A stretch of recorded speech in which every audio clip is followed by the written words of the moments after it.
बिस्मिल्लाहिर्रहमानिर्रहीम। अस्सलाम वालेकुम दोस्तों, वेलकम करता हूँ इमरान ऑफिशियल न्यूज़ में। सऊदी अरब से एक अहम तरीन अपडेट आ गई। सऊदी अरब जो जाना चाहते हैं मेरे भाई, तमाम लोगों के लिए एक सऊदी हुकूमत की तरफ से ऐलान कर दिया गया। उन तमाम लोगों के लिए जिन लोगों ने पाकिस्तान से वैक्सीन वगैरह ली हुई है, वो किस दिन सफ़र कर सकते हैं। तारीख मुकर्रर कर दी गई है।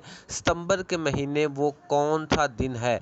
उन लोगों के लिए जिन लोगों ने पाकिस्तान से दोनों खुराक और सऊदी से एक ली, और पाकिस्तानी हुकूमत का एक और ऐसा कारनामा जिस वजह से फ़्लाइट ऑपरेशन हो सकता है कि कुछ लेट हो जाए। जैसा कि गुज़िश्ता रोज़ भी इन लोगों ने एक मीटिंग थी जिसमें बताया था कि सितंबर की 10 तारीख तक फ़्लाइट ऑपरेशन बहाल हो जाएगा, और 5 तारीख को आज के दिन भी एक मीटिंग थी जिसमें इन लोगों ने बताया था कि फ़्लाइट ऑपरेशन बहाल हो रहा है 10 सितंबर के अंदर अंदर।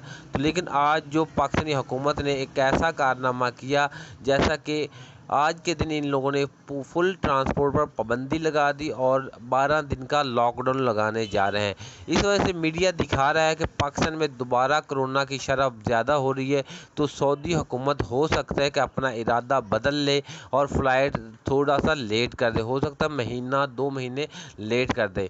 तो ये पाकिस्तानी हुकूमत हमारे इन जो भाई पाकिस्तान में फंसे हुए हैं और परदेसी भाइयों के लिए अच्छा नहीं सोच रही। अगर इसने सोचना होता तो इस तरह जब भी फ़्लाइट खुलने का टाइम होता है तो कुछ ना कुछ ये गलत कर देते हैं। तो अब आज के दिन एक अहम फ़ैसला आना था। इस वजह से आज फिर एक पाकिस्तानी हुकूमत को मीडिया ने बार बार यही दिखा दिया कि पाकिस्तान के अंदर तमाम ट्रांसपोर्ट आज के दिन बंद थी और 12 दिन का लॉकडाउन लगा रहे हैं। तो इस तरह पूरी दुनिया में यही दिखाया जा रहा है कि पाकिस्तान में कोरोना के हालात अब बहुत ज़्यादा फिर से ख़राब हो रहे हैं।